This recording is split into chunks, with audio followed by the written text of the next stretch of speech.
The Gordon Setter is a Scottish breed who takes his name from the Dukes of Gordon. It was the 4th Duke who began to develop the black and tan setting dogs that were common in the area. At the time, they were known as Gordon Castle Setters and were renowned for their pointing ability, ease of training, and great stamina. When he took over the kennels in 1835, the 6th Duke worked on maintaining the dog's field ability and making their appearance standard.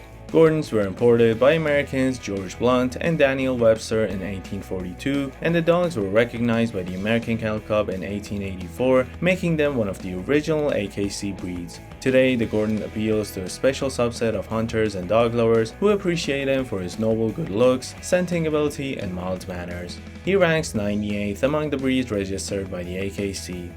The Basset descends from dogs developed in the 7th century abbey of St. Hubert's in the Ardennes forest, where Abbot Hubert, now the patron saint of hunters, archers, and forest rangers, was fond of hunting. He spent much of his time developing a new strain of hounds with powerful scenting abilities. They became known as St. Hubert hounds and were prized throughout France and England. One line of the St. Hubert hounds became the bloodhounds of today, but another line produced short-legged, slow-moving dogs that became the preferred dog of hunters on foot in search of small game. The packs drove rabbits and hare from dense brush into open ground where they could be seen by hunters. Bassets first came to the United States in the early 19th century, and the American Kennel Club began registering them in 1885.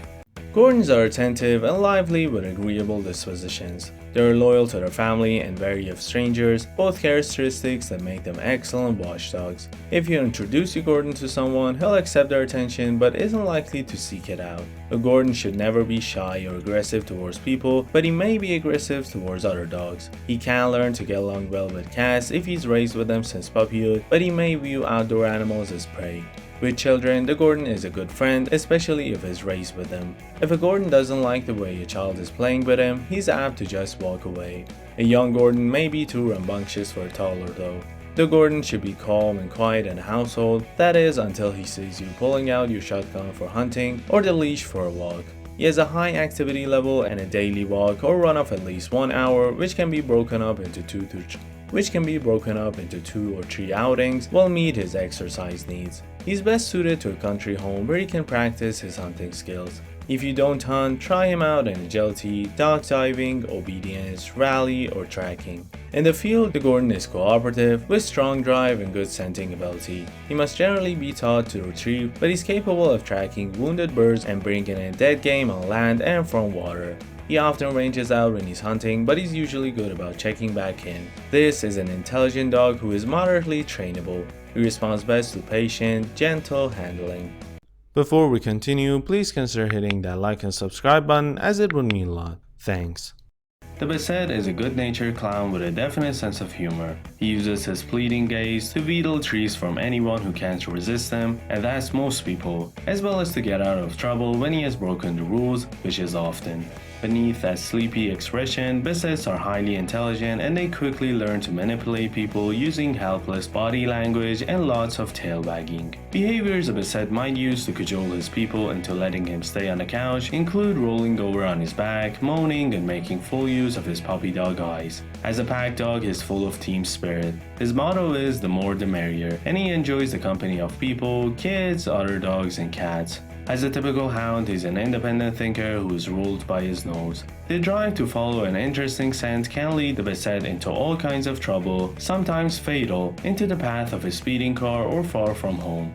He must be contained by a securely fenced yard for his own safety. Channel a Basset's scenting ability by participating in tracking, as well as Basset field trials and hunt tests. If nothing else, take him on a long, meandering walk every day to keep him happy and healthy, and remember that a Basset is built to hunt all day long, so you usually won't wear him out. Gordon Setters can be affected by certain health problems. The most common orthopedic conditions are hip and elbow dysplasia, and an eye disease called progressive retinal atrophy is a potential concern too.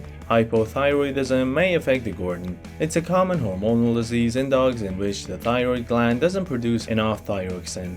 Cancers such as fibrosarcoma are also seen in the breed. Not all of these conditions are detectable in a growing puppy, and it's impossible to predict whether an animal will be free of these maladies, which is why you must find a reputable breeder who is committed to breeding the healthiest animals possible. The Gordon Setter Club of America participates in a Canine Health Information Center, a health database. Before individual Gordons can be issued a CHIC number, breeders must submit hip and elbow evaluations from the Orthopedic Foundation for Animals OFA and eye test results from the Canine Eye Registration Foundation. Pen hip certifications of hips are also accepted. The Basset can develop certain health problems including glaucoma, thrombopathia, hypothyroidism, elbow dysplasia, and combined immunodeficiency, a condition that makes it difficult for the immune system to fight off infections. Bassets are also prone to skin infections, especially in the skin folds and paws. Your puppy's breeder should have written documentation from the Canine Eye Registry Foundation that our dogs do not have an abnormality of the eyes that can result in glaucoma. Basset hounds can also develop a spinal problem known as intervertebral disc disease, which can affect any part of the Basset hound's spine, including the neck. This condition makes even the smallest of movements painful and difficult and can require surgery. There are no tests for IVDD, but it's common in long-backed breeds. The Gordon has a long, thick coat with feathering on the ears, legs, belly, and tail. Depending on the type of train your Gordon is out in every day, you probably need to brush and comb him 1 to 3 days a week to prevent or remove tangles and mats, remove dead hair, and distribute skin holes. In addition to brushing, you'll need to trim the hair on the bottom of his feet and between his toes. The Gordon Setter sheds moderately. The more often you brush him, the less hair you will find on your floor, furniture, and clothing. Gordons also love swimming and playing in water, so be sure to keep the ears clean and dry to prevent bacterial or yeast infections from taking hold. The Basset has a short coat that requires daily care because it sheds heavily. Brush it with a rubber curry brush daily if you want to keep all that loose hair under control. The brush removes dead hair that would otherwise end up on your floor, furniture, and clothing. The oily Basset coat gives the dog a houndy odor. Some people like it, some people loathe it. If you're a loather, you can bathe your Basset weekly to reduce smell, but it will never completely go away. The rest is basic care. Trim the nails as needed, usually once a month, and good dental hygiene is important, so brush the teeth frequently for good overall health and fresh breath. Check the ears weekly for dirt, redness, or a bad odor that can indicate an infection. If the ears look dirty, wipe them out with a cotton ball dampened with a gentle ear cleaner recommended by your veterinarian. It's best to introduce your dog to grooming at an early age so he will accept it gracefully. Alright guys, which one do you think you'll get? Tell me down in the comments.